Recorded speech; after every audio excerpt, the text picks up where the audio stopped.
Roll those videos you speak here because you've got literally riots erupting in the streets over tuition hikes.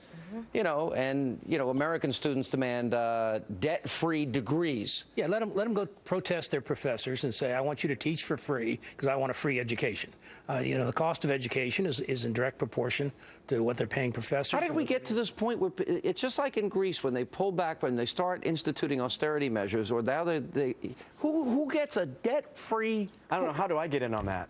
How can I get in on that? Like, let's all get debt-free. Okay, everybody, debt-free. 5 free concerts a year. You got an education. Like, let me just play for free for everybody. You know, everybody debt-free. Everybody cleared up. I mean, let's clear the whole table. You can actually work going through college. You actually can spread it out. I dropped out of school 3 times because I didn't have any more money for tuition. I did the same thing. And I went to work. It took me 6 years to get my BA. I worked every semester. Yeah. I have a dear friend who was a young. He went through med school, he decided to be a doctor, went through the whole thing, had a lot. You can imagine how much that was, and he did it all himself. I mean, the money, you know, borrowed, and you know what? He just paid it back a few years ago. He's 38 now, and he told me he felt so good about that. He felt so everything's sense of accomplishment. Yeah, you feel empowered. Okay, it took him that long, but I mean, now it's just he's a sports, sports. He would have been a lot richer if he could bang on a drum and write a big rock ballad. Right? Exactly. You know, come on.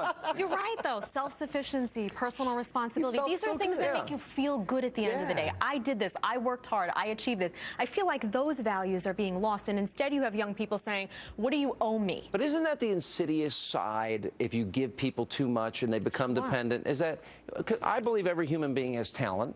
And you take care of them, cradle to grave, womb to the tomb, and whatever talent they were born with, they're never going to discover it. But it's a perfect way to breed government dependency, isn't it? Because then after a certain period of time... Why does anyone ever get mad at the government, though? Because they put us in debt. They spend more than we take in. Well,